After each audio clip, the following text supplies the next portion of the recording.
أعوذ بالله من الشيطان الرجيم بسم الله الرحمن الرحيم الحمد لله الذي جعل الحمد مفتاحا لذكره وسببا للمزيد من فضله ودليلا على آلائه وعظمته ثم الصلاة والسلام على عبده وأمين وحيه وخاتم رسله سيدنا ومولانا أبي القاسم محمد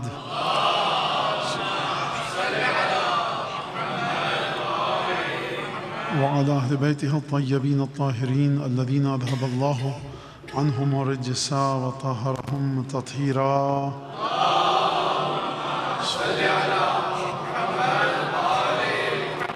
واللعن الدائم على أعدائهم أجمعين أما بعد فقد قال الله الحكيم في كتابه المجيد أعوذ بالله من الشيطان الرجيم وما خلقت الجن والإنس إلا ليعبدون سورہ والذاریات کی تقریباً آخری آیت ہے جو میں نے آپ کے سامنے تلاوت کی کہ خدا نے جنوں اور انسانوں کی خلقت اور ان کو کیوں بنایا گیا اس بات پر گفتگو کی اور فرمایا کہ میں نے جنوں اور انسانوں کو خلق نہیں کیا بجز اس لیے کہ وہ میری عبادت کر سکیں۔ عبادت کا مطلب یہ ہے کہ خدا کے اللہ تبارک و تعالیٰ کے حکم کے مطابق آپ ہر کام کو جہاں پر خدا حکم دے رہا ہے انجام دیجیے۔ جب خدا کے حکم کے مطابق انجام دینے کی بات آئی ہے تو یہاں سے پھر انسان کی مرضی سلب ہو جاتی ہے اور انسان صاحب اختیار نہیں رہتا۔ آپ کے پاس آپ کا پیسہ ہے، آپ نے جا کر پانی خریدا، اس کو بہا دیا سڑک پر بلا وجہ، آپ کا پیسہ نہیں، اختیار نہیں ہے آپ کو۔ اس پانی کو آپ خدا کی مرضی کے مطابق خرچ کیجئے، یا پانی پیجئے، وضو کی ضرورت ہے وضو کیجئے، کسی پودے کو ضرورت ہے جڑ رہا ڈال دیجئے، وہ جانور پینا چاہتا ہے کوئی انسان۔ تو یہ ایک سیدھی سادی مثال ہے۔ نماز میں آپ آتے ہیں، نماز میں نہ کوئی بات آپ اپنی مرضی سے اضافہ کر سکتے ہیں نہ کوئی اپنی مرضی سے کمی کر سکتے ہیں۔ اور اب سوال یہ ہے کہ خداوند تبارک و تعالیٰ کس طرح سے پیغام دے آپ کو، کس طرح سے بتائے کہ یہ عبادت ہے یا وہ عبادت ہے۔ اس کے لیے خدا نے رسولوں کو بھیجا۔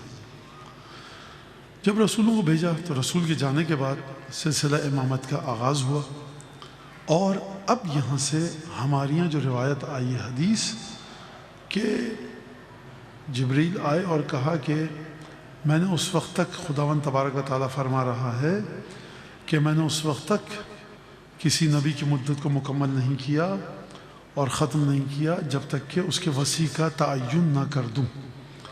اور پھر اس کے بعد واقعہ غدیر آپ کے سامنے پیش آیا۔ ایک چھوٹا سا سوال، اس کا جواب، تاکہ امامت کی جو گفتگو ہے وہ آپ کے سامنے واضح ہو سکے، ہے آپ کے ذہنوں میں واضح، لیکن آپ امام کو کیسے پہچانیں گے؟ آپ کہیں گے مولانا امام برا کام نہیں کرتا، عبادت کرتا ہے، بہادر ہوتا ہے، سخی ہوتا ہے، تمام کی تمام اچھی صفات آپ بتائیں گے، لیکن ہو سکتا ہے کہ امام کبھی آپ کو آپ کی دانش میں، آپ کی نظر میں کوئی ایسا کام کرتا ہوا دکھے کہ جو بہادری و شجاعت کے خلاف ہے۔ کوئی گلے میں رسی ڈالے اور لے کر چلا جائے، امام تلوار نہ اٹھائیں۔ تو سوال یہ ہے کہ اس کا مطلب، اس سے یہ بات سمجھ میں آ گئی کہ امام کو آپ اپنی عقل کے ذریعے نہیں پہچان سکتے، جس طرح سے کہ رسول اللہ کو جب تک کہ خداوند تبارک و تعالی کچھ معجزات نہ دے، چاند کو 2 ٹکڑے کیا، درخت چلتا ہوا آ گیا، پتھروں کو اٹھایا، پتھر کلمہ پڑھنے لگے، تو آپ اعمال کے ذریعے نہیں سمجھ سکتے، افعال کے ذریعے نہیں سمجھ سکتے۔ ہاں، روایات میں آیا ہے کہ امام کے وجود میں ایک وقار ہوتا ہے، ایک سکینہ ہوتا ہے۔ یعنی کیا مطلب؟ امام آپ کو عجلت میں، پریشانی کے عالم میں کبھی نہیں دیکھیں گے آپ امام۔ یعنی اب اس سے بڑھ کر کیا پریشانی ہوگی کہ باپ بیٹے سے کہے کہ انی را فی المنام انی اذبحک، میں خواب دیکھ رہا ہوں کہ میں تمہیں ذبح کر رہا ہوں، بابا کر ڈالیے، مجھے صابر پائیں گے۔ کیا مطلب صابر پائیں گے؟ یعنی میں چیخوں گا، چلاؤں گا نہیں، میرا ہاتھ پیر نہیں کب پائیں گے، میں پیر نہیں پٹکوں گا، سکون سے کام ہوگا، گلا کاٹا جا رہا ہے لیکن سکون کے ساتھ۔ یہ ہے وقار، یہ ہے سکینہ، یہ ہے سکون۔ یہ امام اس مرحلے پر، آپ تمام کے تمام ائمہ کو دیکھیے، امیر المومنین شہادت کے وقت بسم اللہ و باللہ و فی سبیل اللہ و علی ملت رسول اللہ، اس کے بعد مٹی اٹھا کر ڈالی اپنے سر پر، اور پھر اس کے بعد وقار آپ کو ایک نظر آئے گا۔ اردو میں ایک لفظ ہاتھ پاؤں گم ہو گئے، ہاتھ پاؤں پھول گئے، یہ آپ کو امام کی زندگی میں کبھی نہیں دکھے گا۔ ہمیشہ ایک وقار کی کیفیت دکھے گی۔ رات کو نویں امام کے گھر میں بنو عباس نے سامرہ میں اپنے کارندے کو بھیجا کہ بغیر بتائے دیوار سے کودو علی نقی کے گھر میں۔ تو امام کو آہٹ ہوئی، امام نے کہا کہ رک جاؤ، شمع لے آؤں تمہیں دکھاؤں تاکہ آرام سے اترو زمین پہ۔ یہ کیوں آیا ہے، کس وجہ سے آیا ہے؟ گھبرائیں، فوجی ہے، کیا کرے گا بنو عباس کا؟ نہیں، آرام سے اترو۔ یہ آپ وقار دیکھ رہے ہیں، سید الشہداء شہادت کے وقت آپ وقار دیکھیے، جناب سیدہ کا وقار آپ دیکھیے۔ آپ کو ہمیشہ ائمہ کی زندگی میں ایک وقار ملے گا، ایک سکون ملے گا، ایک سکینہ ملے گا۔ یہ آیا روایات کے اندر، لیکن آپ اس کے ذریعے سمجھ نہیں سکتے کس کو؟ جو صاحبان وقار ہیں۔ آپ کیسے سمجھیں گے کہ ابو الفضل عباس کا وقار زیادہ ہے یا جناب علی اکبر کا یا سید سجاد کا؟ آپ پریشان رہیں گے۔ یہ تینوں ہستیاں اس طرح سے اپنے اعمال کو انجام دیتی ہیں کہ آپ اعمال کو دیکھ کر نہیں سمجھ سکتے۔ کیونکہ آپ اعمال کو دیکھ کر نہیں سمجھ سکتے، سید سجاد بھی اس طرح سجدے میں گرے ہوئے ہیں، حضرت عباس بھی سجدے میں جا کر لمبی لمبی دعائیں پڑھ رہے ہیں، حضرت علی اکبر بھی گرمیوں کے اندر سخت شدید گرمیوں میں روزے رکھ رہے ہیں، حضرت عباس بھی یہ کام کریں، مولا حسین بھی یہ کام کریں۔ آپ کیسے سمجھیں گے اعمال کے ذریعے؟ یہ وہ جگہ ہے کہ جہاں پر لسان امامت آتی ہے، زبان عصمت آتی ہے اور کہتی ہے میرے بعد میرا بیٹا سید سجاد امام بنے گا۔ اور اب یہاں سے دوبارہ چلیے آپ کہ چھٹے امام فرماتے ہیں کہ جو امام ہمارے یہاں کا چھٹے امام فرما رہے ہیں کہ جو امام بنتا ہے وہ اپنی جوانی میں، نوجوانی میں پاک و پاکیزہ ہوتا ہے، گواہی دیتے ہیں لوگ اس کے عمل کی کہ جوانی میں پاک و پاکیزہ تھا، اور بڑھاپے میں آ کر اس کی مزید صفات آتی ہیں جو امام صادق علیہ السلام نے بتائی۔ یعنی یہ مت سمجھنا کہ 50 برس تک کس نے بتوں کے آگے سر اپنا پیشانی رگڑی اور اس کے باوجود وہ آ کر اچھا بڑا پاک پوتر پاکیزہ بن گیا تو تم شک میں مت پڑنا۔ دیکھو ان کو تو نکال ہی دو کہ جو بچپن اور لڑک میں پڑپن میں جنہوں نے رتی برابر کوئی غلط کام کیا تھا۔ زبان امامت آ کر نوجوانی کے بت پرست اور بڑھاپے کے عبادت گزاروں کے درمیان فرق کو نہیں پیدا کرتی، زبان امامت آ کر ابو الفضل عباس، شہزادہ علی اکبر، جناب قاسم اور امام سجاد کے درمیان فرق پیدا کرتی ہے۔ سمجھ آپ نے غور فرمایا اس بات پر کہ یہ شخصیات ایسی نزدیک ہیں، بالکل نزدیک ہیں امام کے عمل کے ذریعے۔ تو لہٰذا اگر یہ بات آ گئی، درود پڑھیں محمد آل محمد۔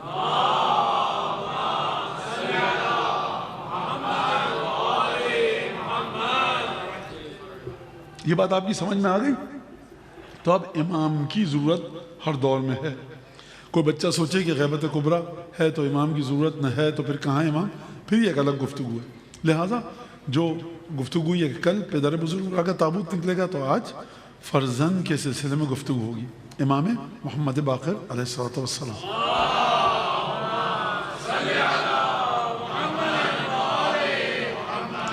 اور یہ درود بھیج رہے ہیں آپ، اس میں ایک نیت اور کا اسی نیت سے کیجئے کہ مجلس آخر تک سکون سے ہو جائے، کیونکہ جو طبیعت جس لحاظ سے ہے تو انشاءاللہ آپ کی صلوات کے صدقے میں ہو جائے گی۔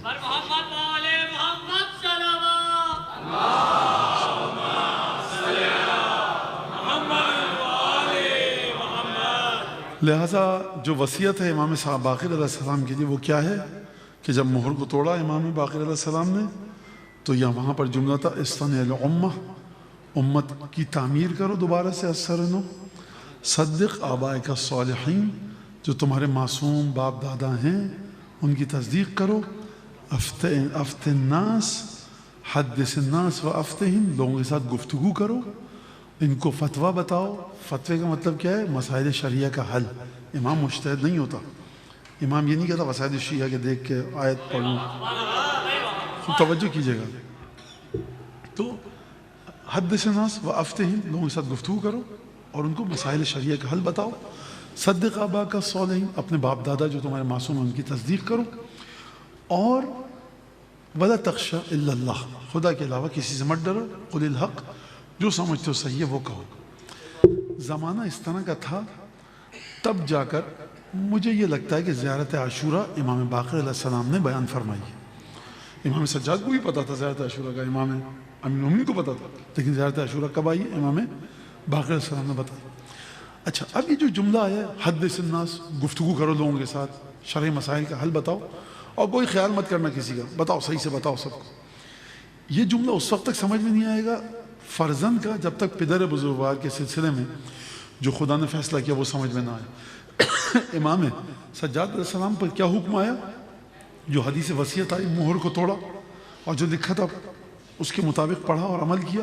وہاں یہ لکھا ہوا تھا کہ اطرق وصمت لما حجب العلم، سر جھکا لو، خاموش ہو جاؤ، کیونکہ علم پر پردہ پڑ چکا ہے۔ تو اب عبادت یہ ہے کہ علم کو پھیلایا جائے یا عبادت یہ ہے کہ علم کو روکا جائے؟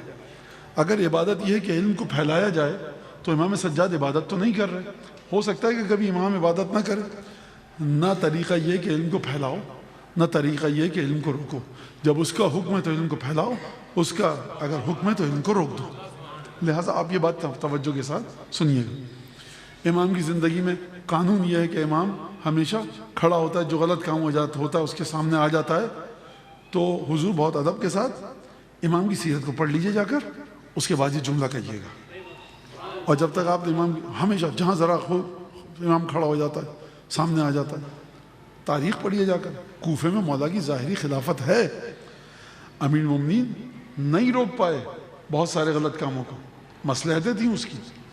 سید الشہداء نے 50 ہجری میں امام حسن علیہ السلام کی شہادت ہوئی، 10 برس صبر کیا۔ اس کے جواب کیا دیا جاتا ہے؟ کیونکہ امام حسین علیہ السلام کے زمانے میں جو حکومت تھی وہ چھپ کے غیر شرعی کام کرتی تھی، لیکن پھر امام حسین علیہ السلام کے زمانے میں دوسری حکومت آئی جس نے امام حسین علیہ السلام کو قتل کیا، وہ کھلے عام حرام کام کرتا تھا۔ امیر المومنین کو سب و شتم کرنا ممبر پر ببانگ دہل، یہ چھپ کے خود حرام کام ہو رہا ہے۔ رسول خدا کے صحابیوں کو چن چن کے قتل کروانا، یہ چھپ کے حرام کام کا ہو۔ تاریخ پڑھی اپنے ائمہ کی، پھر ائمہ کے بارے میں کوئی فیصلہ کیا کیجئے۔ اس کو خوب، امام حکم خدا کا پابند ہے۔ دیکھو امیر مومنین فرماتے ہیں کہ آل محمد کو دیکھتے رہو، ان نہزو فنہزو وان لبدو فلبدو۔ اگر آل محمد کو دیکھو کھڑے ہو گئے اپنے مقام سے، تم بھی ان کے ساتھ کھڑے ہو جاؤ۔ اگر دیکھو یہ بیٹھے ہیں تم بھی چپ کے بیٹھے رہو۔ لہذا وَلَا تُحَرِّكُوا أَيْدِيَكُمْ إِلَىٰ سُيُوفِكُمْ هَوَىٰ أَلْسِنَتِكُمْ۔ اس جملے کا ترجمہ سنیے گا۔ بات بات پر اپنے ہاتھوں کو اپنی تلواروں کی طرف مت لے جایا کرو، اپنی زبان کی ہوا اور حوث و شہوت کی وجہ سے۔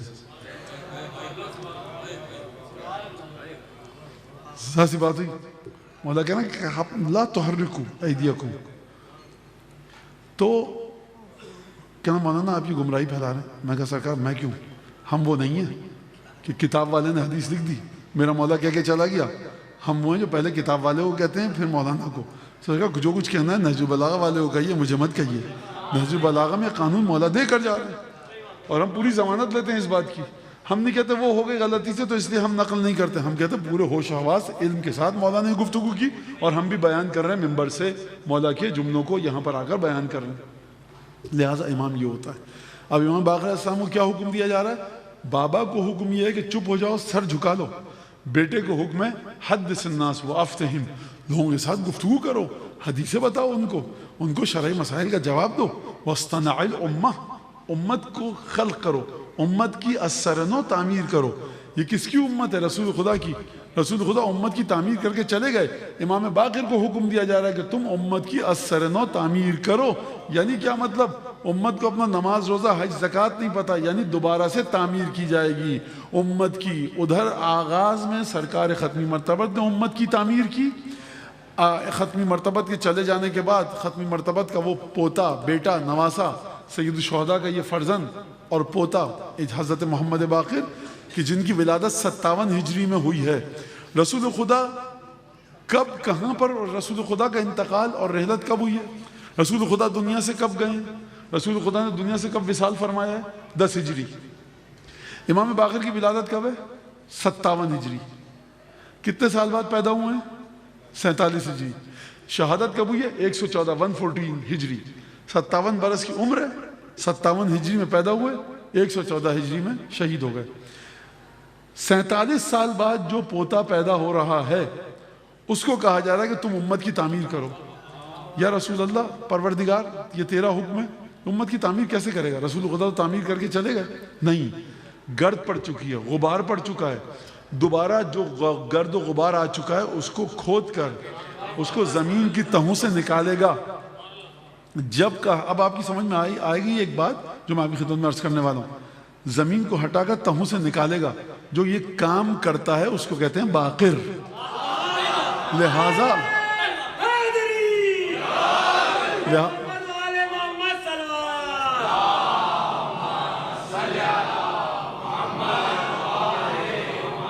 میرا فائدہ ہو گیا.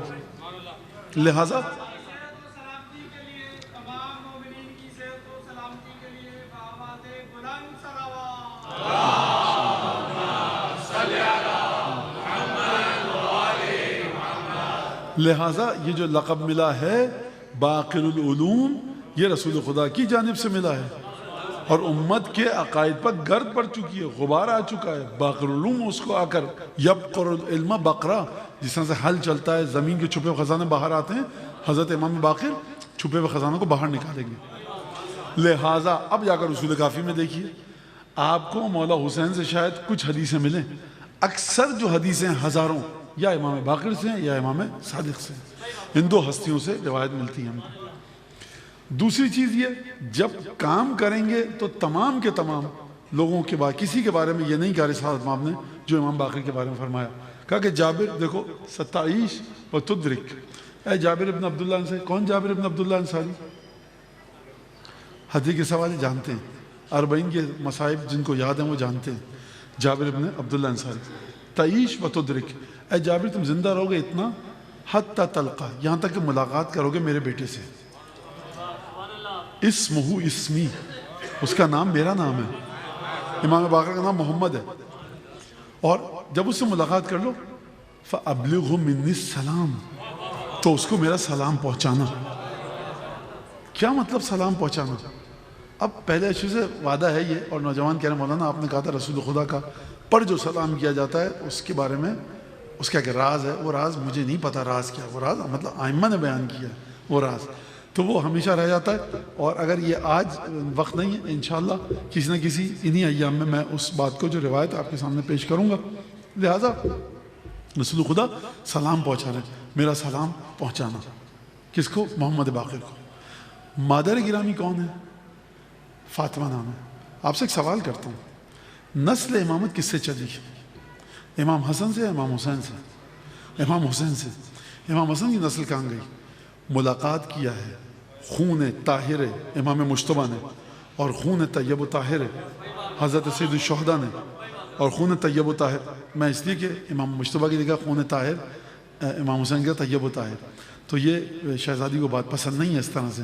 لہٰذا وہ خون بھی طیب و طاہر, یہ خون بھی طیب و طاہر ہے. یہ دونوں آ کر ملے کہاں پر ہیں؟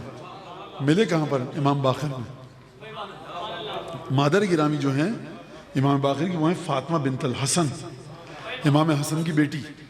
لہٰذا جناب فاطمہ اگر امام باقر باپ کی طرف سے اشہد انک کنت نوراً فی الاصلاب الشامخہ ہیں, تو ماں کی طرف سے بھی کنت نوراً فی الاصلاب الشامخہ ہیں. اور مادر گرامی کی فضیلت سمجھیے, حسن مجتبیٰ کنت نوراً فی الاصلاب الشامخہ. حضرت امام باقر کی ولادت ہو رہی ہے کس سے؟ اس فرزند کی رسول اللہ کی بیٹی سے جو بلا فصل فرزند ہے. اب ایک جملہ سن لیجئے, لم تدرک فی آل الحسن مثلہا. مولا فرماتے ہیں, امام جعفر صادق علیہ السلام فرمانے ہیں کہ امام حسن کی اولاد میں کوئی ہماری دادی جناب فاطمہ بنت حسن ابن علی ابن ابی طالب کے برابر تھا ہی نہیں. تشریف فرما تھی جناب فاطمہ بنت الحسن, تشریف فرما تھی, خواتین تھی. کوئی آ کر بیٹھا ہو کیا, دیوار لرزنے لگی, تو کہا کہ بحق المصطفیٰ لم یأذن لک فی السقوط, تجھے مصطفیٰ کا کی قسم ہے ابھی تجھے گرنے کی اجازت نہیں دی گئی ہے. اٹھیں, دور گئیں, اور اس کے بعد دیوار گری. جب امام کو پتہ لگا تو امام نے 400 دینار صدقہ دیا. اس جگہ پر رک جائیے ذرا آپ, اور سیکھیے اپنے ائمہ سے کہ وہ فقر اور تنگ دستی کے باوجود کس طرح سے صدقہ دے رہے ہیں. آپ لوگ کان کھول کر اس بات کو اپنی گھٹی میں پی لیجئے اور اپنے پلو سے باندھ لیجئے کہ جب بھی کوئی مصیبت ٹلے یا جب بھی کوئی اچھی چیز ملے, صدقہ اپنی حیثیت کے مطابق ضرور دیجئے. صدقہ یاد رکھیے گا اپنی حیثیت کے مطابق ضرور دیجیے. امام فقر و تنگ دستی میں 400 دینار صدقہ دیا ہے. 400 دینار صدقہ دیا امام نے. لہذا آپ اس بات کو دیکھیے, توجہ کیجیے. اور ائمہ کے صدقات اور تمام چیزیں. سید الشہداء نے کئی ہزار درہم میں کربلا کی وہ پوری زمین خریدی ہے. کہا یا ابن رسول اللہ ہم آپ کو تحفہ دے رہے ہیں. کہا کہ نہیں, ہم چاہتے ہیں ہماری قبریں ہماری اپنی زمین پہ بنے. چھٹے امام فرماتے ہیں کربلا ہماری ذاتی پراپرٹی ہے. آپ کو جو یہاں پر ہم سے بغض رکھ کے آئے گا, ہم اس کے نماز اور غسل وضو کی اجازت نہیں دے رہے.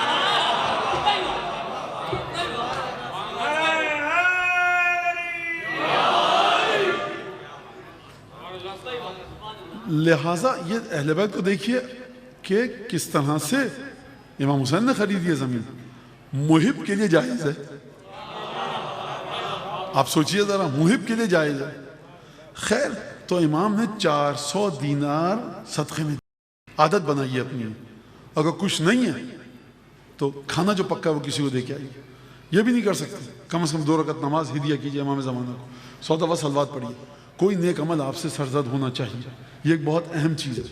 صدقہ بہت اہم ہے, بہت بڑی نعمت ملتی ہے. بہت بڑا صدقہ دیجیے. اور صدقہ دے کر انسان پیسہ دور نہیں جاتا, گھوم کر واپس آتا ہے. معرفت پر ہے کہ انسان اندازہ کر پائے کہ کس طرح سے یہ پیسہ واپس آئے گا. تو امام نے صدقہ دیا. اب یہ ہستی اس طرح سے, اور یہ ہے مادر گرامی جناب امام باقر علیہ السلام کی.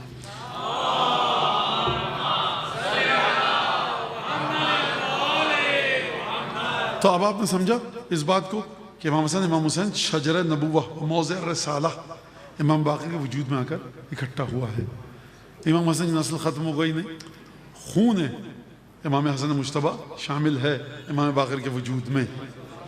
اور ماؤں کا بڑا احسان ہے, جو اپنے دل میں ہماری محبت کی ٹھنڈک پائے وہ اپنی ماں کے لیے بہت دعا کرے. تو امام باقر اب اپنی ماں کے لیے, مادر گرامی کے لیے کتنی دعا کرتے ہوں گے, یہ نہ آپ سمجھ سکتے ہیں نہ میں. اور ایک اور بات سمجھ لیجئے, امام حسن امام حسین یہ بڑی عجیب عادت تھی کہ فاطمہ نام ان کے ہمیشہ ہوتا تھا. فاطمہ بچوں کی ولادت, مولانا نام بتائیے. بیٹی, پہلی بیٹی ہے, کوئی اور بیٹی نہیں, ایک ہے پہلی بیٹی فاطمہ. مولانا کوئی یونیک نام نہیں بتا سکتے بھائی؟ تو فون کاٹو, بہت سارے پتھارے ہیں, ٹھیلے ہیں, چھابڑی والے, ان سے جا کر کوئی بھی نام لے لو. ہم سے کیوں بات کر رہے ہو؟ اور عجیب بے تکے ترین قسم کے نام, بے تکے ترین قسم کے نام, اور بڑے فخر سے بتاتے ہیں جو دنیا کی کسی ڈکشنری میں نہیں ملتے. اور انسان چلے رکھے, لیکن کبھی کبھی میں نے پوچھا یہ نام کیا رکھا ہے؟ کہ مولانا اصل میں یہ فلاں جو مذہب ہے نا جس کے ساتھ ہم برصغیر میں 2-3 ہزار سال سے رہ رہے ہیں, ان کے فلاں جو ہے نا, ان کی جو طاقت دیتا ہے اس کا کوڈ ورڈ ہے. افسوس ہے, فاطمہ, آمنہ, صدیقہ, طاہرہ, ہنسیہ, ان ناموں میں آپ کو اسی منہ کے ساتھ مقابلہ کریں گے ہم رسول اللہ صلی اللہ علیہ وسلم. شفاعت چاہیے. سمجھیے بات کو کہ ہم کہاں جا رہے ہیں. ہمارا کام کیا ہے ممبر کا؟ کہیں پہ بھی ذرا سا روشن دان کھلے نا, دروازے کی کا پٹ کھلے اور انحراف کی تاریخی آئے, اس کو وہیں پہ بند کرو. آپ کہہ سکتے ہیں مولانا یہ اس میں کیا ہے؟ اگر نام رکھ دیا کسی نے وہ فلاں مذہب کے ماننے والوں کا, اور ان کے بھی بڑی بڑی عبادت گاہیں ہیں اور وہ سب ہے, تو دیکھیے ہمارا طریقہ یہ ہے, ہم اس طرح سے چلتے ہیں. ہم نہیں کہہ رہے آپ سے, طریقہ یہ ہے, اس کے اثرات بھی ہوں گے. خیر, تو یہ امام باقر السلام اور جابر سے کہا رسول خدا نے. اب ایک دفعہ دیکھا جابر ابن عبداللہ انصاری, امام, ہاں تھوڑی سی تاریخ سن لیجیے. امام سجاد علیہ السلام کی کب شہادت ہوئی ہے؟ 95 ہجری. ٹھیک ہے, اس کا مطلب ہے اگر واقعہ 94 ہجری کا ہو, 93 کا ہو, 70 کا ہو, 80 کا ہو, تو کون امام ہے؟ امام سجاد. امام باقر امام نہیں ہے. جابر نے جب ملاقات کی ہے نا کس سے؟ امام باقر سے, تو 2-3-4 سال بعد انتقال ہو گیا ہے. جابر کی تاریخ وفات دیکھیے, 65-70 ہجری ہے. 65 ہو, 70 ہو, 66 ہو, 68 ہو, اس کا مطلب امام کون ہے؟ امام سجاد. یہ خوب ذہن میں رکھیے گا.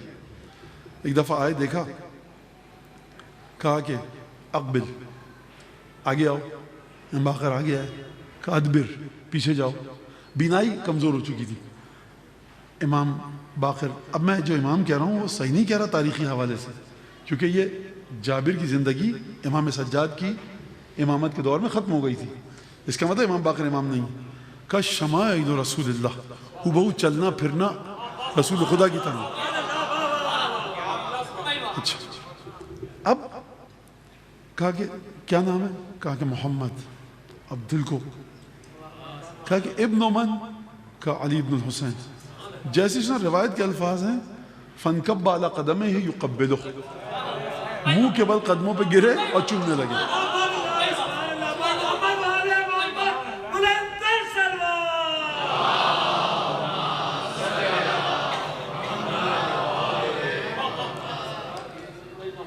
امام سجاد تک یہ واقعہ پہنچا.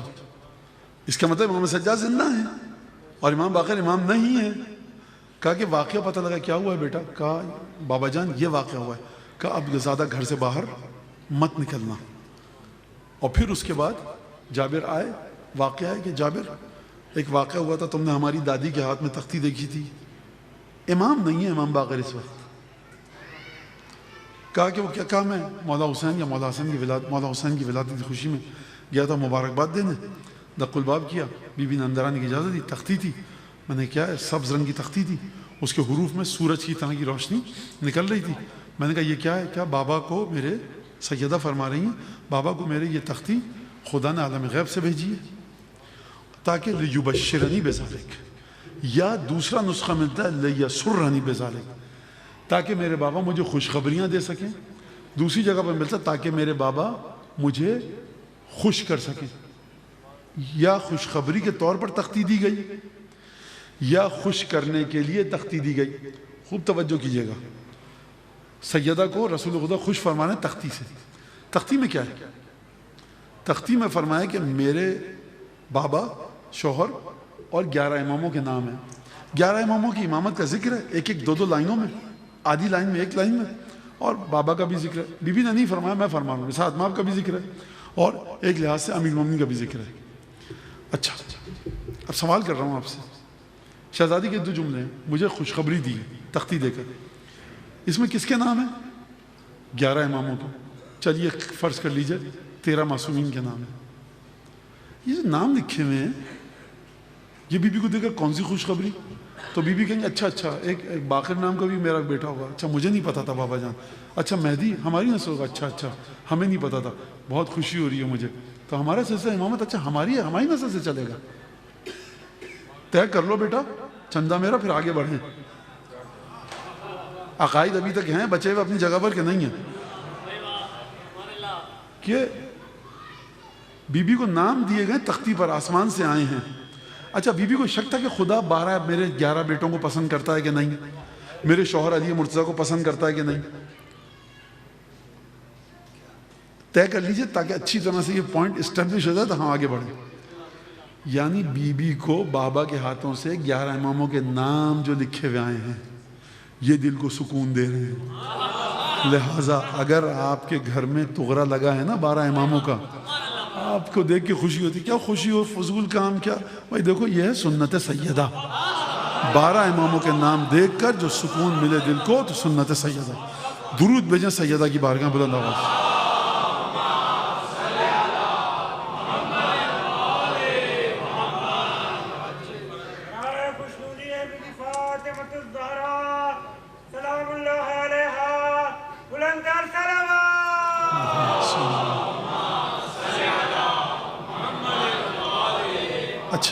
جب یہ واقعہ ہوا اب یہ جابر آئے. کہا کہ تم گئے تھے، یہ واقعہ ہوا تھا؟ جی.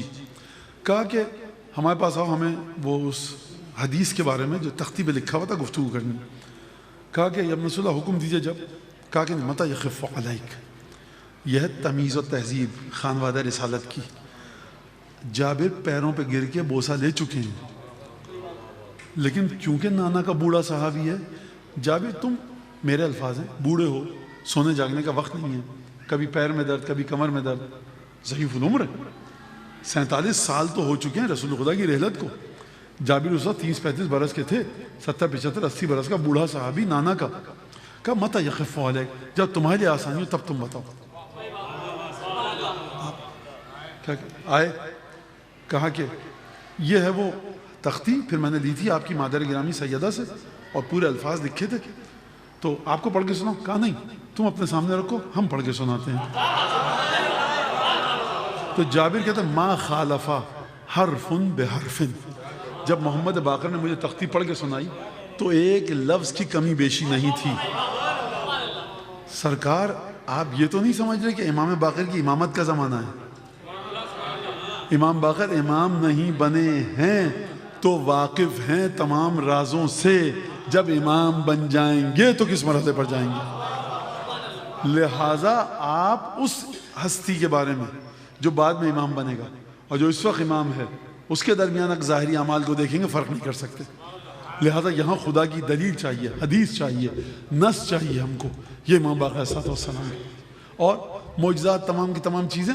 آپ کو ایک معجزہ بتاتا ہوں جو شیخ عباس قمی نے لکھا ہے، نقل کیا ہے. آپ کے لیے بچوں کے لیے کوئی معمولی، اچھا امام کا کوئی معجزہ ہے کام کا؟ سارے کے سارے معجزے آپ کے لیے بڑے ہیں. امام کے لیے کوئی حیثیت نہیں ہے. آپ کیا کر سکتے ہیں؟ آخری میں مردہ زندہ کر دیا. امام نے مردہ زندہ کر دیا. بس قل الروح من امر ربی، قرآن کہہ رہا ہے روح میرے رب کا امر ہے، یہ اول الامر ہے. تو آپ امام نے زندہ کر دیا. کیا زندہ کر دیا؟ لہذا یہ اس سے زیادہ کیا آپ بتائیں گے؟ اس سے آگے کیا ہے مولانا؟ اس سے آگے تو کچھ نہیں ہے. بس یہی ہے، یہ امام کے آگے کچھ نہیں ہے. جو آپ جس سے آگے نہیں جا سکتے، امام کی اصل کچھ ولایت کے اندر کوئی ذکر ہی نہیں ہوتا اس کا. خوب توجہ کیجیے گا. تو امام کا معجزہ اس لحاظ سے امام کے کسی کام کا نہیں ہے. آپ کے لیے جوش ولایت بڑھتا ہے، محبت بڑھتی ہے. راوی آتا ہے کہتا ہے کہ میں ابن رسول اللہ قرضدار ہو گیا ہوں، میرے پاس کچھ کیجیے. امام نے ہاتھ پکڑا اور حجروں سے لیتے ہوئے گئے گھر کے بالکل آخری حصے میں، اور وہاں پر دروازہ کھولا. اپنے خود بھی گئے اور صحابی کو بھی اپنے ساتھ لے کر گئے. اشارہ کیا، زمین سے سونا نکلا. کہا جتنا اٹھانا اٹھا لو. راوی نے بولا بس اتنا کافی ہے. یہ امام باقر کا تربیت کر رہا ہے، اتنا کافی ہے. یا ابن رسول اللہ آپ کی جیب سے تو نہیں جا رہا نا، پورا لے لوں؟ کہا کہ نہیں، اتنا کہا جتنا چاہیے اٹھاؤ. اٹھایا، اشارہ کیا، سونا زمین میں گیا، غائب ہو گیا. کہا دیکھو اس واقعے کا ذکر سوائے ہمارے خالص ترین چاہنے والوں کے کسی اور سے مت کرنا. آپ مظلومیت دیکھ رہے ہیں، کیونکہ اگر یہ بات باہر جائے گی دشمنوں تک تو لوگ کہیں گے جادو کرتے ہیں، یہ نبوت کا دعویٰ کرتے ہیں، یہ لوگ ہمارے خلاف کھڑے ہونے چاہ رہے ہیں، یہ دین میں تبدیلی لا رہے ہیں. تو اتنی مظلومیت ہے اور اتنا صبر ہے کہ راوی آ کر کہتا ہے امام اس کو دینا. اشارہ کیا اور پورا سونا دوبارہ زمین میں چلا گیا.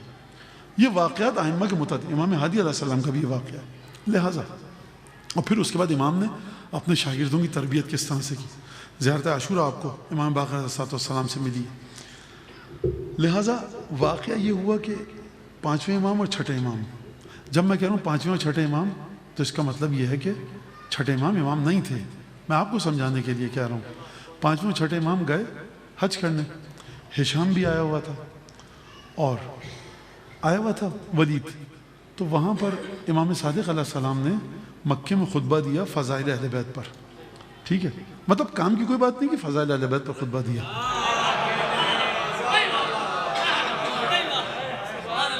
اور لوگوں کو سلایا، سو جاؤ، بیکار بات کر رہا ہوں، سو جاؤ. فضائل اہل بیت.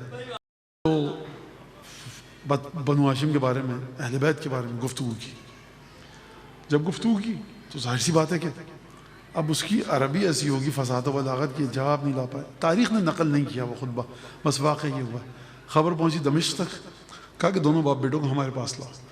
حج کے ایام میں امام کا ٹکراؤ نہیں کر سکا کیونکہ مشکل ہو جاتی. حج ختم ہو گیا، مدینہ آئے، کہا دونوں کو لاؤ. امام صادق اور امام باقر دونوں گئے مدینہ سے نکل کر شام تک. جب شام گئے تو اب دیکھیے یہ فضیلت ہے. اب علامہ مجلسی نے لکھا ہے اور یہ جو واقعات ہیں یہ اس غرض سے میں بتا رہا ہوں کہ دل میں محبت بڑھتی ہے، اور اگر محبت کم ہو جائے تو بڑا مسئلہ بگڑ سکتا ہے. یہاں بگڑے نہ بگڑے، وہاں تو بگڑا ہوا ہے. لہٰذا دونوں گئے تو روایت کے الفاظ جو لکھے ہیں 3 دن تک ولید نے دربار میں داخلے کی اجازت نہیں دی. علماء اور محققین مورخین یہ امکان دیتے ہیں کہ یہ سوچ رہا تھا کہ میں مقابلہ کس لحاظ سے کروں. علماء کو بلاؤں، فقہاء کو بلاؤں، مفسروں کو بلاؤں، کیا کروں؟ سمجھ میں نہیں آ رہا تھا. یہ علماء احتمال دیتے. بعض کہتے ہیں کہ نہیں, اس نے چاہا کہ ان کی توہین بھی ہو اور 3 دن تک رکے رہے, اور اس کے بعد پھر دربار میں آنے کی اجازت دی گئی.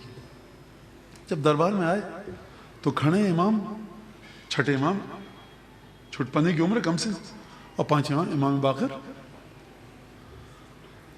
اب جب آئے, یہ واقعہ جو لگتا ہے کہ 50 برس سے زیادہ امام باقر کی عمر ہو چکی تھی, ذہن میں رکھیے گا یہ بات. وہاں پر تمام بنو امیہ کے شیوخ تیر اندازی کا مقابلہ کر رہے تھے. تیر اندازی ایک دفعہ ہوتی ہے بہت بڑا سا لکڑی کا ٹکڑا گول, ایک دفعہ ہوتا ہے ستون پر ایک نشانہ لگا ہوا ہے, آپ کو اس نشانے کے اوپر مارنا ہے. تو ولید نے پوچھا کہ تیر اندازی آتی ہے؟ کہا کہ نہیں.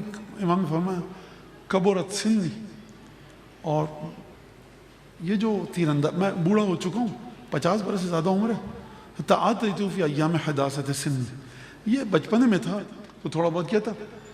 اتظن ان تعفینی, بادشاہ مجھے اس سے آپ جان چھوڑ سکتے ہیں میری؟ بچپن میں کبھی کی تھی, اور اب مطلب کمزور نقطہ ہاتھ آ گیا محمد باقر کی شخصیت. کہا کہ نہیں, یہ جو ہے اشیاق قومک, تمہارے رشتہ دار ہیں, چچا سب بنو امیہ کے ہیں, اوپر جا کر تو شجرہ ملتا ہے. خیر بہرحال تو ایک شیخ نے اپنی کمان دی امام کو, فناولہ, امام نے دی, تیر دی. اب یہاں ذرا سا رکے آپ, اور آپ رکے. ایک ہوتا ہے کسٹمائز, ایک ہوتا ہے ڈیفالٹ. کمانیں ڈیفالٹ نہیں ہوتی تھی, کسٹمائز ہوتی تھی. جو پریکٹس کرتا تھا اس کو پتا ہوتا تھا کہ اس کی الاسٹیسٹی کتنی ہے, یہ کیسے جائے. اور اس کے بعد جو تیر ہوتا تھا وہ ہینڈ میڈ ہوتا تھا, ہاتھ سے بنایا جاتا تھا. اس کے جو ریش السہم یعنی پیچھے جو پر لگے ہیں ان کا وزن کتنا ہے, بیلنس کتنا برداشت کر سکتے ہیں, اسپیڈ کتنی ہوگی. امام باقر 3 دن سے رکے ہوئے ہیں, یقیناً خاطر مدارات نہیں ہو رہی تھی. مدینے سے چل کر آئیں دمشق تک, 50 برس سے زیادہ کا آپ کا بوڑھا امام, تھکاوٹ کے آثار ہیں. امام لگتا یہ ہے کہ جلال میں بھی تھے, دربار ہے, بنو امیہ کے تمام چاہنے والے ہیں. امام کو تو تیر اندازی سیکھی ہی نہیں کسی سے, اب ہوگا کیا. امام نے جیسے کہا نہیں مجھے اس سے معاف رکھیے. میں کہہ رہا ہوں امام نے ایسے نہیں کہا تھا, کہا مجھے اس سے معاف رکھیے, مطلب چھوڑ دیجئے, میں نہیں کرنا چاہتا.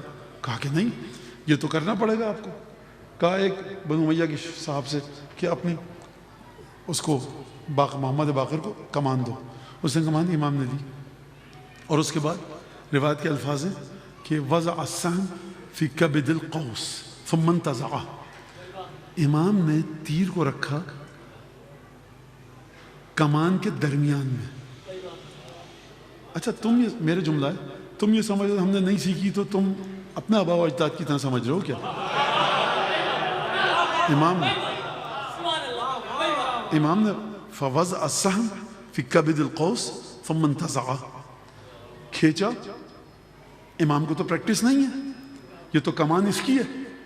آپ اپنے دوست کو موٹر سائیکل دیتے ہیں, وہ کہتا ہے گلی کے نکڑ سے گھوم کے آؤں, بریک کب لگتا ہے.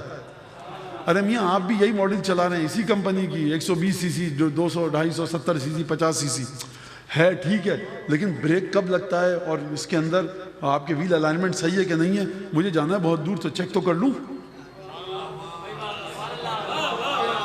امام نے یہ نہیں کہا کہ میں ذرا جانچ پڑتال کر لوں کہ کھینچیں ذرا سا ہٹنا. اس نے تیر دیا. تھکے ہوئے بھوکے پیاسے امام کو نہ جانے کب سے منتظر تھے, ملاقات کے لیے مدینے سے آئے ہیں, ہوائی جہاز میں تو نہیں آئے تھے, سفر کی صعوبتیں ہیں, 50 برس سے زیادہ کا سن ہے.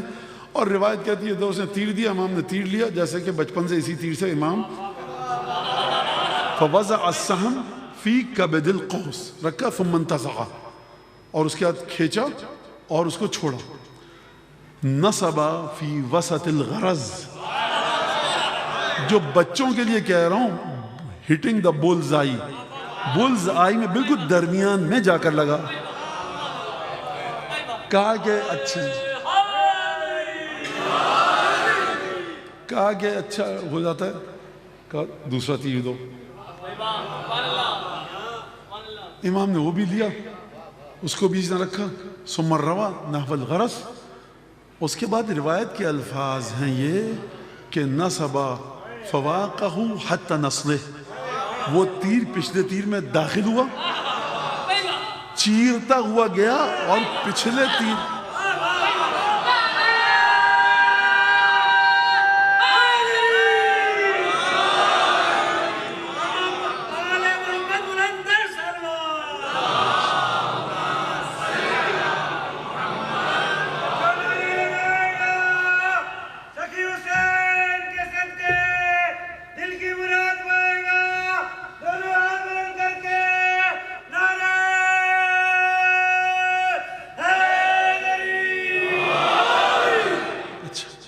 اس نے تیر کو چیرتا ہوا گیا حتی نصلہ، بالکل اس کی نوک۔ اب امام نے نہیں پوچھا ولید سے، نہ ولید نے کہا، دوسرا تیر لیا، پھر اس کو وضع فی کبد القوس ثم انتظر، چوتھا لیا، پانچواں لیا، چھٹا، 7 8 9 تیر لگے اور سب کے سب تیر ایک دوسرے میں پیوست ہوئے۔ اب ولید بہت خطرناک بادشاہ ہے۔ جب اس کو پتہ لگا کہ تم خلیفہ بن چکے ہو تو اس نے قرآن کو بند کیا، اور جب اس نے آیت کھولی تو آیت آئی کہ خدا ہر جبار عنید کو قیامت کے دن سزا دے گا۔ تو اس نے کہا توعدنی بالجبار عنید، ہاں انا جبار عنید، تو مجھے ڈرا رہا ہے قرآن کہ جبار عنید خدا ہے، میں ادھر بیٹھا ہوں جبار عنید۔ اور اس کے بعد تیروں کی بارش کی قرآن پر۔ تو یہ قرآن مجید کی جو توہین ہے، ہمارا دل دکھتا ہے، لیکن اس کا سلسلہ روم کے عیسائی بادشاہ سے نہیں ہوتا، مسلمانوں کے درمیان سے ہوتا۔ لہٰذا جب قیامت کے دن خدا تجھے بلا کر پوچھے کہ تجھے کس نے پھاڑا، تو کہہ دینا کہ ولید تھا، جبار عنید تھا، وہ تیرے مقابلے میں آ کر اس نے مجھے پھاڑا۔ اس طرح کا انسان تھا۔ اس کے اجدت یا ابا جعفر، اے ابو جعفر، حل زعمت انک لا تعلم الرمایہ، یہ تم نے سوچا کیسے کہ تمہیں تیر اندازی نہیں آتی؟ کب سیکھی؟ کف حداثت سنی، بچپن میں مدینے میں کوئی چلا رہا تھا تو۔ مورخ کہتا ہے، راوی کا بیان ہے کہ ولید نے اس سے پہلے نہ اس کے بعد کسی کو کنیت سے مخاطب نہیں کیا تھا۔ کنیت کا مطلب آپ پتہ ہے کیا ہے؟ یعنی جناب، صاحب، حضور، دیکھیے گا احترام کے ساتھ۔ اجدت یا انت ارمل، عجیب جملہ ہے۔ کہا کہ تم نے یہ سوچا کیسے کہ تمہیں تیر اندازی نہیں آتی؟ انت ارمل عجم والعرب، عرب اور عجم میں تمہارا کوئی مقابلہ نہیں کر سکتا۔ اچھا، والفضل ما شہدت بہ اعداؤ، فضیلت تو وہ ہے جو دشمن گواہی دے۔ یہ گواہی نہیں دے رہا، بند نہیں پڑ رہا، اب کرے تو کیا کرے۔ اچھا، اب کہا کہ بیٹا جعفر یرمی مثلک، تمہارا بیٹا جعفر جو ہے تمہاری طرح تیر چلاتا ہے؟ امام نے کہا ہاں، یا امام نے کہا نہ؟ کیا کہیں گے امام؟ درود بھیجو محمد آل محمد۔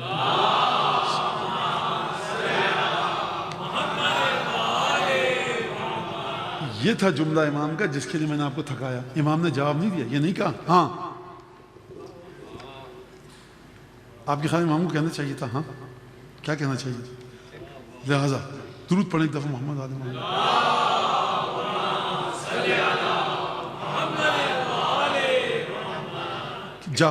جعفر یعنی مثلک، تمہارا جعفر تیر چلاتا ہے؟ امام نے یہ نہیں کہا ہاں اور نہ ہی کہا نہ۔ امام نے اس فضیلت کو دربار دمشق میں جو دفن ہو گئی تھی کھود کر نکالا بادشاہ کے دربار میں۔ فرمایا نحنو نتوارث الکمال والتمام، ہم ایک دوسرے کو ورثے میں کمال اور تمام دے کر جاتے ہیں۔ اچھا، امام کہتے تھے کہ کمالات دے کر جاتے ہیں، کمال اور تمام، لفظ یاد رہے گا، کمال اور تمام، کمالات اور تمام دے کر جاتے ہیں۔ الذین انزلہم اللہ علی نبیہ، وہ کمال اور تمام نہیں جو پریکٹس سے آتا ہے مکتب میں اسکول میں جا کر، یہ کمال اور تمام وہ ہیں جو خدا نے اپنے نبی پر عالم غیب سے نازل کیا۔ یہ مت سمجھنا کہ امام محمد باقر پریکٹس کرتے تھے اور یہ سب کام کرتے تھے، یہ کوئی مولانا صاحب ہیں کیا کہ مطلب ہم ہیں کیا کہ 10 سال تک مجلس نہیں پڑھی، اب مجلس تیار کیسے کریں؟ امام ہے۔ کہا کہ یہ جو، اب میں اس کی تشریح کر دوں، یعنی میرے الفاظ میں تشریح ہے، امام کے الفاظ نہیں ہیں۔ اے ولید، یہ جو میں نے تجھے دکھایا ہے نا، یہ عالم غیب سے اس کے کمال کی تصویر ہے. الذین انزلہم اللہ علی نبیہ، وہ کمال اور تمام جو خدا نے اپنے نبی پر آسمان سے غیب سے نازل کیا تھا. کہاں نازل کیا تھا؟ ثبوت ہے. دیکھیے 12 5 14 بات تو ثبوت کے بغیر کرتے نہیں ہیں. فرمایا فی قولہ، کہاں پر؟ قرآن میں. فرمایا تم نے یہ آیت نہیں پڑھی، یہ میرا جملہ ہے، الیوم اکملت لکم دینکم، آج تمہارا دین کامل ہوا. واتممت علیکم نعمتی ورضیت لکم الاسلام دینا. اکملت لکم دینکم واتممت، اتممت کا مادہ ہے تمام، اکملتو کا مادہ ہے کمال، یعنی جو کمال اور تمام پروردگار عالم نے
بیس منٹ باقی ہے.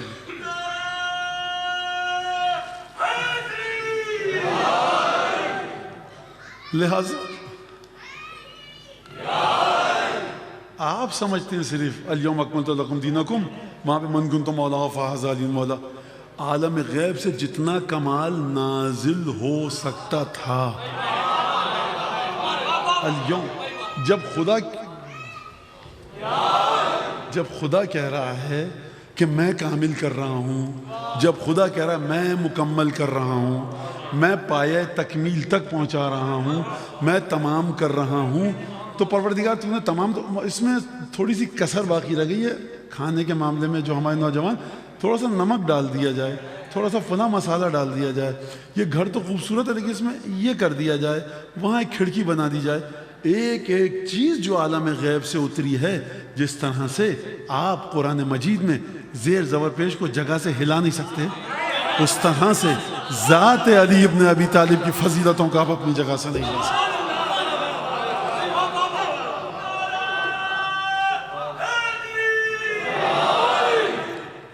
لہذا فرمایا الذین انزلہم اللہ علی نبیہ فی قولہ. یہ جو کمال اور تمام کی بات کر رہے ہیں نا، یہ مت کہنا کہ میں جب سے 6 سال کا تھا سید سجاد میرے ساتھ تیر چلاتے تھے، پریکٹس اچھی کرتے ہیں ہم لوگ، ہمارے خون میں ہے. یہ اس سے کہیں آگے کی بات ہے سرکار. خدا نے اپنے نبی پر نازل کیا.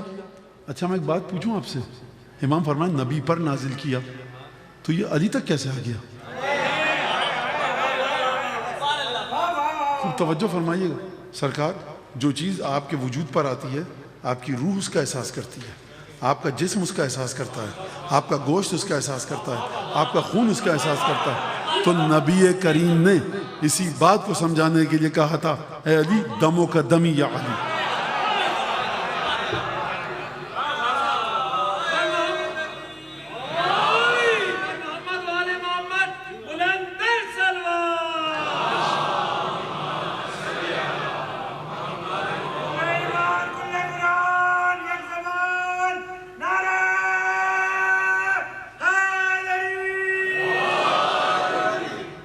محبت اہل بیت پر تو امام نے گفتگو فرما دی. کمال ہمارے پاس ہے، تمام ہمارے پاس ہے، اور یہ مت سمجھنا کسی ادھر ادھر سے ہے لیا ہم نے، یہ آسمان سے غیب سے نازل ہوا. جب غیب سے نازل ہوا ہے تو اس کمال کو جتنے تم آگے چلے جاؤ بڑھ جاؤ اس کے مقابلے میں تم نہیں آ سکتے. یہ تو ہو گئی محبت اہل بیت. اب اگلا جملہ سنیے. فرمایا اچھا اگر ولید کہتے تو ان کے پاس تھا نا, تو یہ آپ کے پاس کیسے آ گیا؟ آپ نے تو اپنے بابا دادا کو نہیں دیکھا, علی مرتضیٰ کو, آپ نے تو رسول خدا کو نہیں دیکھا.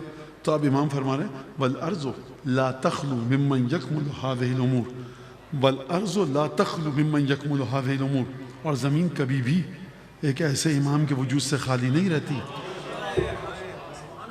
جو اس کمال اور تمام کو کما حق ہو اپنے وجود میں نہ رکھتا ہو. یعنی جس طرح سے جناب امیر کے پاس یہ ولایت تھی, یہ مت سمجھنا کہ میں 57 ہجری میں پیدا ہوں, میرے دادا 40 میں شہید ہو گئے, 20 برس کا فاصلہ تھا, 35 برس کا, 25 برس کا, ہم نہیں دیکھ پائے. ہمارے یہاں اہل بیت کے خانوادے میں اولاد جناب سیدہ میں جتنا بھی امامت کا سلسلہ ہے, والارض لا تخلو ممن یکمل هذه الامور, زمین کبھی بھی ایسی ہستی سے خالی نہیں رہتی اور نہ ہوگی. نہ امام کے پاس فوج ہے, نہ حکومت ہے, بنو امیہ کے دربار میں کھڑے ہیں, بادشاہ ناراض ہو چکا ہے, زمین کبھی خالی نہیں ہو سکتی اس بات سے کہ جو ان چیزوں کا اپنے وجود میں بطور کمال اور تمام کما حق ہو لے کر وجود نہ رکھے, پیدا نہ ہو. کون سے امور؟ التی یقصر غیرنا منہا, یہ ہے جملہ کہ وہ امور جو ہمارے علاوہ کسی کے پاس نہیں ہے.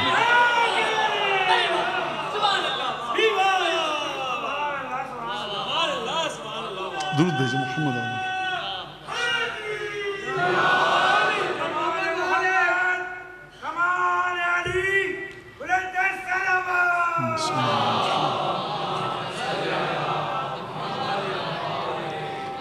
اچھا یہ واقعہ میں نے کیوں بتایا؟ امام باقر کی گفتگو تھی, اس لیے بتایا کہ محبت آپ کے دلوں میں بڑھے. مولانا محبت تو تھی, ہو ہی نہیں سکتا. محبت تھی, اگر جو محبت تھی وہ کافی ہوتی تو آئمہ رسالت ماں بار بار حکم نہیں دے رہے ہوتے فضیلت بیان کرو, فضیلت بیان کرو, فضیلت بیان کرو.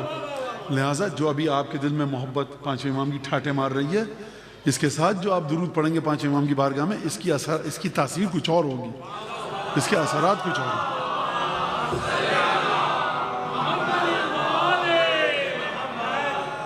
ایک صاحب کوفے میں کسی کو خاتون کو قرآن پڑھاتے تھے تو اس سے مذاق کر لیا. شریعت نے پسند نہیں فرمایا نامحرم سے مذاق کرنا, حدود اس کی مختلف ہیں, لیکن بہرحال کبھی ہے جائز ہے, کبھی ہے جائز نہیں ہے. نامحرم سے مذاق کرنا پسند نہیں ہے.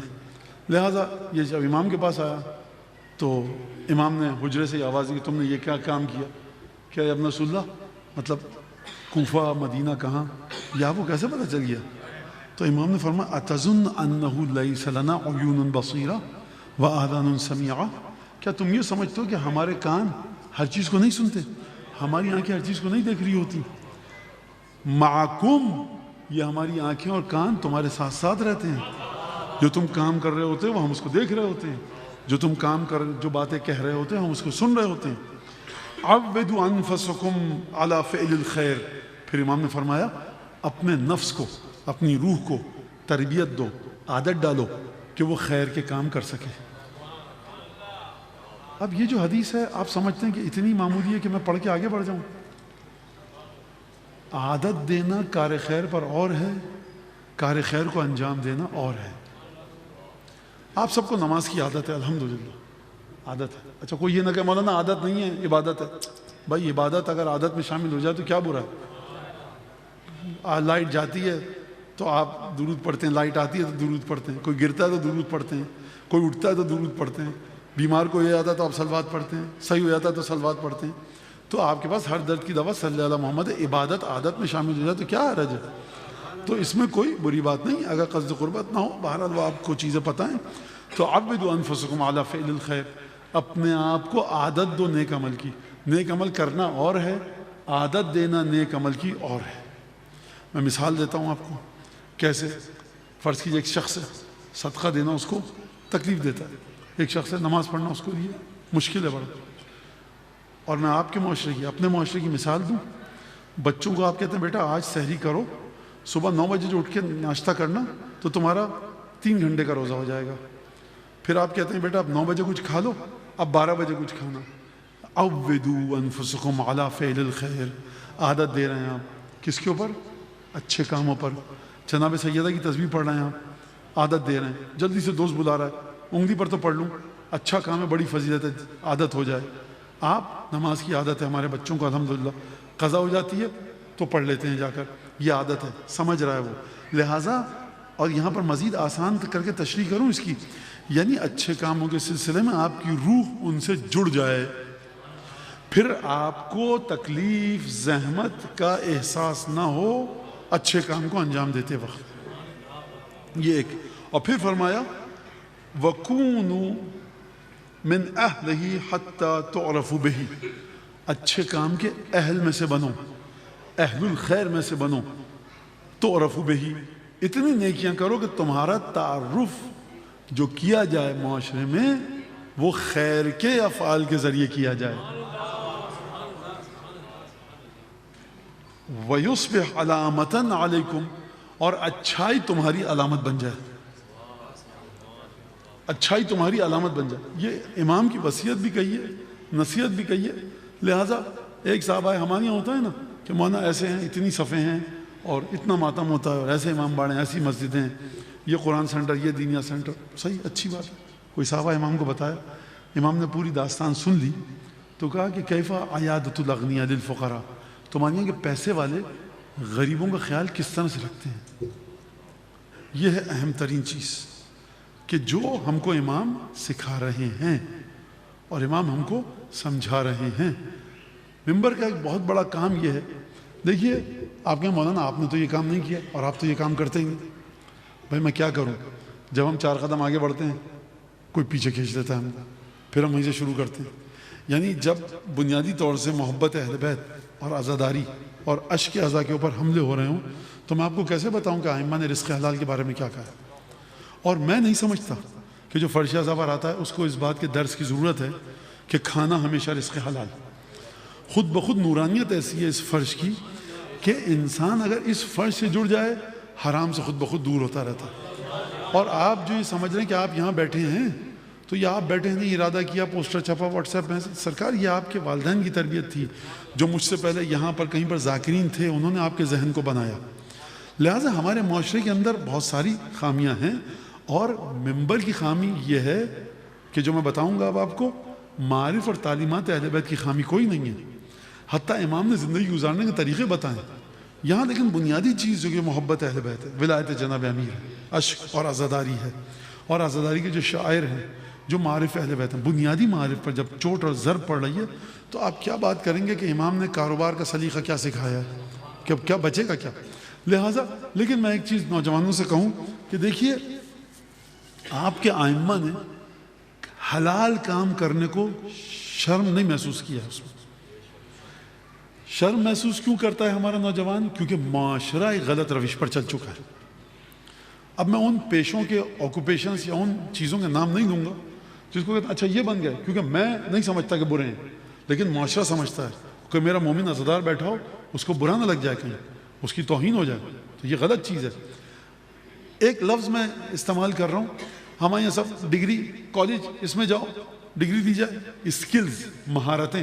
بڑے بوڑھے کیا کہتے تھے, ہنر سیکھنے پہ کوئی تیار نہیں ہے. ہم سب کے سب جا رہے ہیں ایک خاص پڑھائی کی طرف. ہنر سیکھیے, حلال کام کمائیے, حلال مال کمائیے, اور اس کے بعد کہ جو آپ کو امام نے دی ہیں اس سے ایک دفعہ آپ جڑ جائیں تو دنیا میں پرابلم آتا کہاں سے انسان کے پاس, کہ جب وہ دیکھتا ہے معاشرے میں, خاندان میں, گھر میں, محلے میں اس سے زیادہ پیسے والے ہیں تو ایک اس کو خفت, ایک شرمندگی, سر جھک جاتا ہے. کیوں جھکتا ہے سر؟ کائنات, دنیا گیم آف ٹائم ہے, وقت کا کھیل ہے سارا. آج فلاں کا بچہ کھڑا ہوا ہے گلدستہ لے کر, کل کسی اور کا ہوگا. بنو امیہ اور بنو عباس کی تاریخ کو پڑھنے کے بعد بڑا نادان ہے جو دنیا کی وفاداری پر یقین کرے.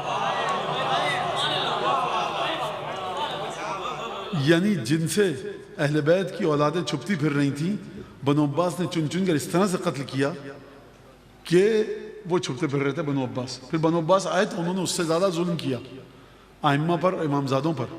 اور پھر اس کے بعد وہ وقت آیا کہ بنو عباس کا نام و نشان مٹ گیا. خود ان کے اپنے ساتھیوں نے ان کو قتل کیا, تاریخ موجود ہے, جا کر پڑھ لیجیے. یعنی کتنی بے مائگی کی اور کتنی کم مائگی کہیے، نالائقی کہیے، نادانی کی بات ہے کہ امام عسکری، امام علی نقی موجود ہیں سامرہ میں، اور آپ ان سے یہ جا کر نہیں پوچھ رہے کہ متوکل کی بات کر رہا ہوں کہ میری حکومت کیسے بچے گی، آپ بتا دیجئے۔ یہ گھرانہ وہ ہے کہ دشمن بھی آ کر اگر مدد مانگے تو یہ مدد کرتا ہے۔ تو کل اگر کوئی بچہ پوچھے تو یہ اس طرح کے لوگ جہنم میں جائیں گے، تو بھائی رحمت الہی کا گلا آپ نے اپنے ہاتھوں سے تو کاٹا تھا۔ بچوں کو میں کہوں، جو مریض مر رہا ہے، آکسیجن کا جو سلنڈر تھا اس نے خود اپنے ہاتھ سے بند کیا، اب مر گیا تو افسوس مت کیجئے آپ، اس نے اپنے ہاتھ سے کام کیا۔ جو حیات آ رہی تھی عالم غیب سے امامت کی صورت میں، خود آپ نے برسوں ان سب ائمہ کے گلے کاٹے، زہر دیا، امامزادوں کو قتل کیا، سکون کی زندگی ان سے چھین لی۔ اب اگر آپ کرب اور اذیت اور رنج اور محن میں ہیں تو یہ آپ کا قصور ہے، امام کا قصور نہیں ہے۔ اس بات پر غور فرمائیے گا، اور ائمہ کی تاریخ یہ بتاتی ہے تمام کی تمام چیزیں۔ لہٰذا جو مصائب، جب واقعہ کربلا ہوا ہے تو تقریباً امام باقر کی عمر 3 برس کی تھی، اور جو روایتیں نقل ہوئی ہیں وہ بڑی عجیب نقل ہوئی ہیں امام سے۔ اس سلسلے میں ایک روایت ہے کہ 5ویں امام باقر نے امام سجاد سے پوچھا کہ بابا یہ بتائیے کہ ہم کو جب کربلا سے کوفے لے کر گئے تو کس طرح سے لے کر گئے تھے؟ میں تھوڑی سی کچھ باتیں آپ کے سامنے پیش کروں تاکہ آپ کی سمجھ میں آ جائے کہ امام سجاد در حقیقت فرمانا کیا چاہتے ہیں۔ دیکھیے، ان میں خواتین ایسی ہیں جن کے شوہر مارے گئے، کچھ ایسی ہیں جن کے بیٹے، کچھ ایسی ہیں جن کے بھانجے، بھائی، عزیز رشتہ دار قتل ہوئے۔ یہ تمام خواتین ہیں۔ ایسی خواتین اگر ہوں تو تسلی کے لیے خواتین کو لایا جاتا ہے کہ ان خواتین کے پاس تعزیت پیش کی جائے۔ لہٰذا ان میں چھوٹی چھوٹی بچیاں بھی ہیں 3 اور 4 سال کی، جناب رقیہ اور جناب سکینہ، کہ جن کا صرف باپ نہیں مرا، ان کے بھائی بھی مرے، ان کے چچا بھی مرے۔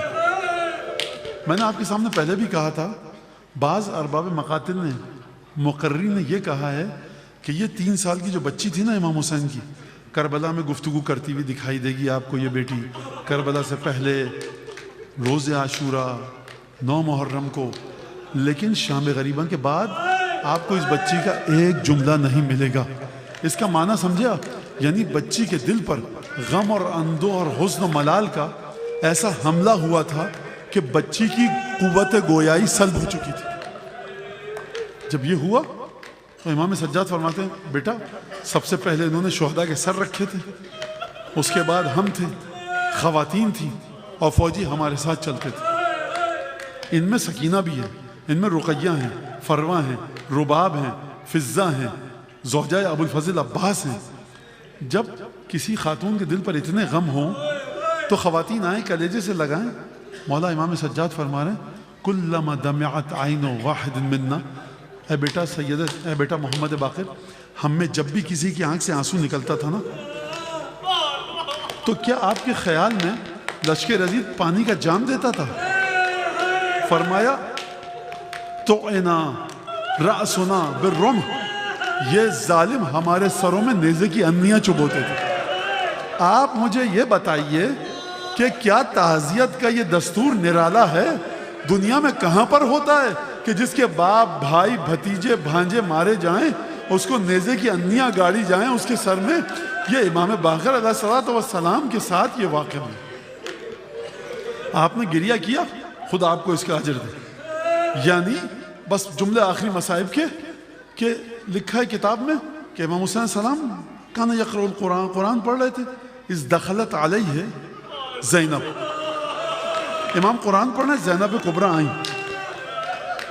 امام نے قرآن کو بند کیا، فقام اجلالا لہا، وقت کا آپ کا امام ہے، قرآن بند کر کے پورے قد سے کھڑا ہوا، اجلالا لہا، زینب کبریٰ کے احترام میں۔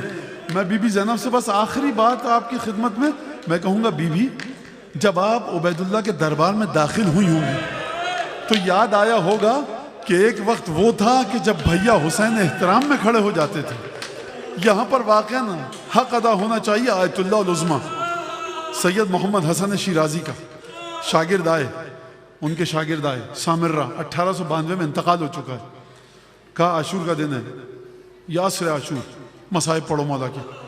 ذاکر نے کہا سب بیٹھے ہیں آیت اللہ، بزرگان، حوزے کے علماء۔ فرمایا ذاکر نے آغاز کیا، دخل زینب علی ابن زیاد، ابن زیاد کے دربار میں زینب داخل ہوئی۔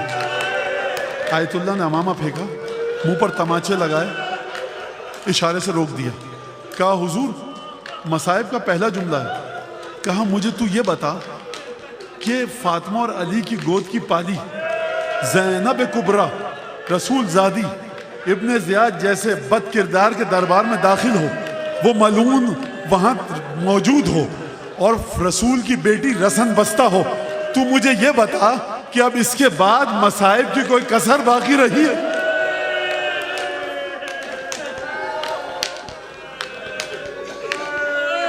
اللهم كن لوليك الحجة ابن الحسن صلواتك عليه وعلى آبائه في هذه الساعة وفي كل ساعة وليا وحافظا وقائدا وناصرا ودليلا وعينا حتى تسكنه أرضك طوعا وتمتعه فيها طويلا. اللهم بحق محمد وآل محمد عليك صل على محمد وآل محمد وعجل فرجهم وأهلك عدوهم من الجن والإنس من الأولين والآخرين واكفنا ما همنا وارزقنا العافية ووسع ارزاقنا وطول اعمارنا مع الصحة والسلامة في الجسم والروح. پروردگار اس پرسے کو حضرت ولی اصل کی بارگاہ میں شرف قبولیت سے، سامعین سے، حاضرین سے، ذاکرین سے، جو اس فرش ازا پر موجود ہے، بانیان مجلس سے سب سے قبول فرما. بانی مجلس کے مرحومین و مرحومات کو اس مجلس کا ثواب پہنچا. اگر مجلس میں کوئی تنگ دست، نادار، قرضدار، پریشان حال، بے اولاد، بے روزگار ہے، جو لوگ مجلس کو بعد میں گھروں میں دیکھیں گے، پروردگار اگر اس طرح کے حالات میں کوئی گرفتار ہے، تجھے قسم دیتے ہیں بی بی زینب کی مظلومیت کی مشکلات کو دور فرما. حضرت کے دل سے، امام زمانہ کے دل سے ہر دکھ کو دور فرما، ہر خوشی عطا فرما. سو سلام، مرثیہ، نوحہ، مجلس پڑھنے والے جو تھے دنیا سے جا چکے ہیں، مغفرت فرما. اگر موجود ہیں تو صحت سلامتی کے ساتھ توفیقات میں اضافہ فرما، رزق میں برکت عطا فرما. پروردگار امام کے ظہور میں تعجیل فرما، ہمیں ان کے انصار و اعوان میں شامل فرما. ہمارے ذوی الحقوق، اعزاء، اقربا، ارحام، خونی رشتہ دار، اساتذہ، خصوصاً والدین جن کا ہم پر حق ہے، پروردگار جو یہاں موجود ہیں، ان سب کے ان رشتہ داروں کو ان تعلقات کی بنیاد پر پروردگار مغفرت فرما، شفاعت نصیب فرما. پروردگار قیامت تک کے لیے ہماری نسلوں میں مودت اور محبت محمد آل محمد کو عزاداری کو قائم و دائم اور پائیدار فرما. دعاؤں کی قبولیت کے لیے درود بھیجیے بلند آواز سے.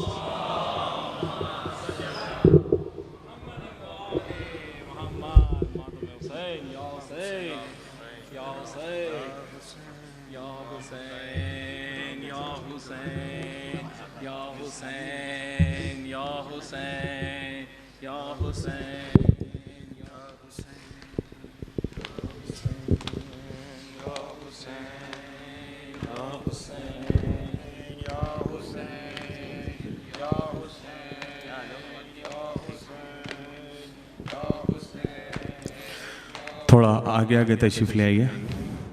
یا حسین یا حسین یا حسین یا حسین یا بیمار نہ تباہ سجاد کو نہ مارو روتی رہی زینب کہتی رہی زینب در عابد کو میرے نہ لگائے کوئی در عابد کو میرے نہ لگائے کوئی میرے بیمار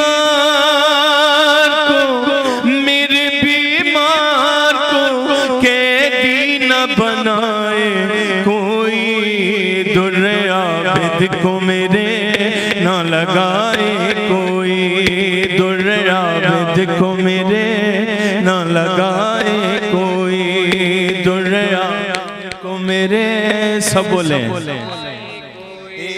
در عابد کو میرے نہ لگائے کوئی آبلے پاؤں میں ہے خار بھرا راستہ ہے ہائے سجاد کے پیروں سے لہو ریستہ ہے کیا خطا ہے اس کی بولیے بنت علی کیوں جفا ہم پہ ہوئی روک زینب بولی کیا خطا آل نبی کی ہے بتائے کوئی در عابد کو میرے نہ لگائے کوئی در عابد کو میرے نہ لگائے کوئی شمر نے اتنی سکینہ کو تماچے مارے گال اس پھول سی بچی کے ہیں زخمی سارے اس کے گوہر بچھنے خون کانوں سے بہے کیسے یہ ظلم سہے کس سے فریاد کرے شمر سے بالی سکینہ کو بچائے کوئی شمر بالی سکینہ کو بچائے کوئی در عابد کو میرے نہ لگائے کوئی در عابد کو میرے بے خطا قتل ہوا ہے میرا ماں جایا ظالموں نے اسے ایک بون بھی پانی نہ دیا اتنا سوکھا تھا گلا جس پہ خنجر نہ چلا ایک قیام بپا کا پٹھی عرض بلا سر شبینہ نے زیب پہ چڑھائے کوئی در عابد کو میرے نہ لگائے کوئی در عابد نہ لگائے کوئی شام سے ثانی زہرا کی صدا آتی ہے بھائی بازار میں زینب کو خیاتی ہے اٹھو عباس کہاں سنو زینب کی فغاں بھائی دو آکے اماں میرا دشمن ہے جہاں کہہ دو بہنا تو تیری اب نہ ستائے کوئی در عابد کو میرے نہ لگائے کوئی در عابد کو میرے چادر اہل حرم لوٹی ستمداروں نے باندھی شانوں میں رسل شام کے خوخاروں نے سر جھکائے تھے حرم آکشکوں سے تھی نم ہر طرف چھایا تھا غم کتنے مجبور تھے غم میں صدا دیتی تھی چادر تو منگائے کوئی میں صدا دیتی در تو منگائے کوئی در عابد کو میرے در عابد کو میرے نہ لگائے جب بھی عابد کی مصیبت کا خیال آئے رضا شدت غم سے کلیجہ میرا پھٹ جائے رضا نوحہ ہر وقت لکھوں نام سرور میں مروں گر لحد میں بھی رہوں ماتم شاہ کروں اے رضا نوحہ سرور جو سنائے کوئی در عابد کو میرے نہ لگائے کوئی در عابد کو میرے نہ لگائے کوئی یا حسین یا حسین یا حسین یا حسین یا حسین یا حسین اتعاملکم ایک نوحے کی چند بندش کرم سجاد میں زینب ہوں میرے سر پہ ردا کوئی نہیں بازار جفا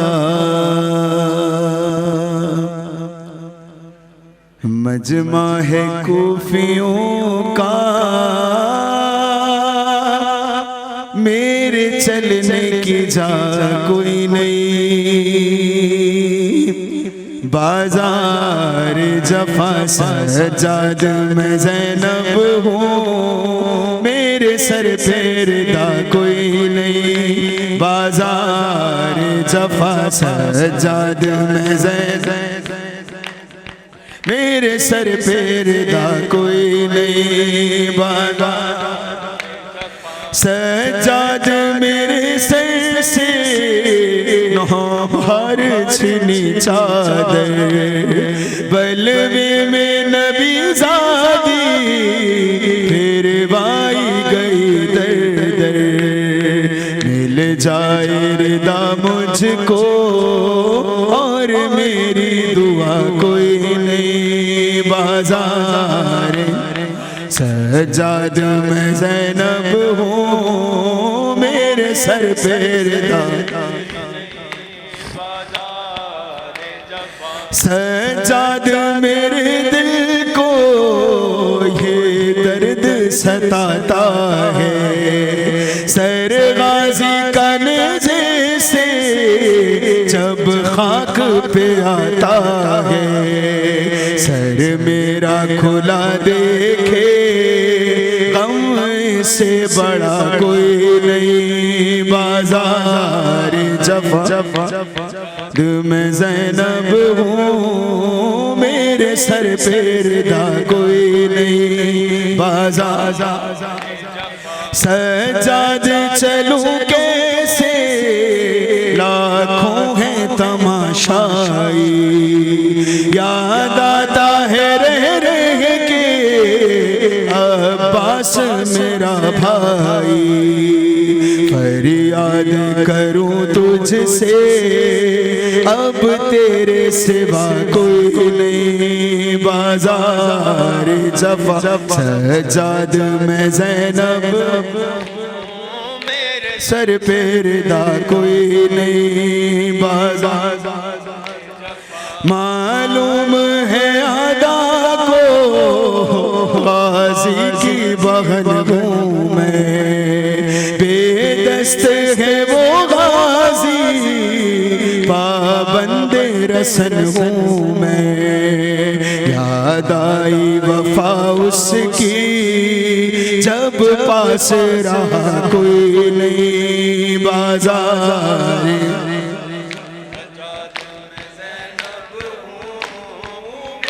سر پہ ردا کوئی نہیں بازار سجاد تیری حالت دیکھی نہیں جاتی ہے بے پردہ مجھے دیکھے یہ بات رلاتی ہے سجاد تیری طرح کانٹوں پہ چلا کوئی نہیں بازار سجاد میں زینب ہوں میرے سر پہ ردا کوئی نہیں بازار موت آئے گی زندہ میں میری بالی سکینہ کو کیا جا کے بتاؤں گی بیمار مدینہ کو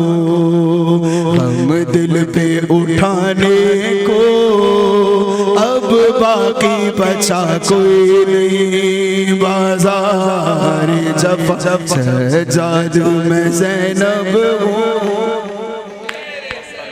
ردا کوئی نہیں بازار چاہتا ہے سوئے زندہ اب کنبہ محمد کا مظلوم تھا وہ قیدی کانٹوں سے بھرا رستا امت نے ستم ڈھائے قسمت سے گلا کوئی نہیں بازار جفا سجاد میں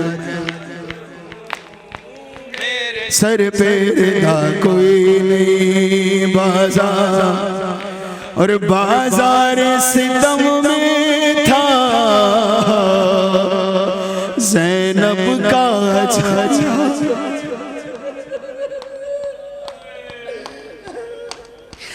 بازار ستم میں تھا زینب کا جب عالم اور مظہر میں لکھوں کیسے ظالم نے کہا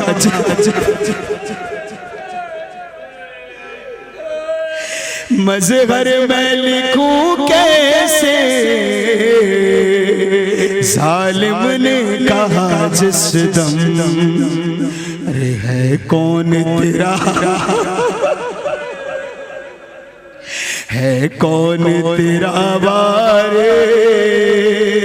زینب نے کہا کوئی نہیں بازار جفا یا حسین یا حسین یا حسین یا حسین مولا حق امام یا حسن یا حسین مولا حق امام یا حسن یا حسین وہ عابد بیمار تھا وہ عابد بیمار تھا چلنے سے جو لاچار تھا چلنے سے جو لاچار تھا اور شام کا بازار تھا اور شام کا بازار تھا اور مصطفیٰ کی بیٹیاں مولا حق امام یا حسین مولا حق امام حسن یا حسین شبیر کی وہ لاڈلی شبیر کی وہ لاڈلی سینے پہ جو شاہ کے پلی سینے پہ جو شاہ کے پلی جس کی ابا بن میں جلی جس کی ابا بن میں جلی منہ پر تماچوں کے نشان مولا حق امام حسن یا حسین مولا حق امام حسن یا حسین یا حسین یا حسین یا حسین یا حسین یا حسین پر محمد و آل محمد صلوات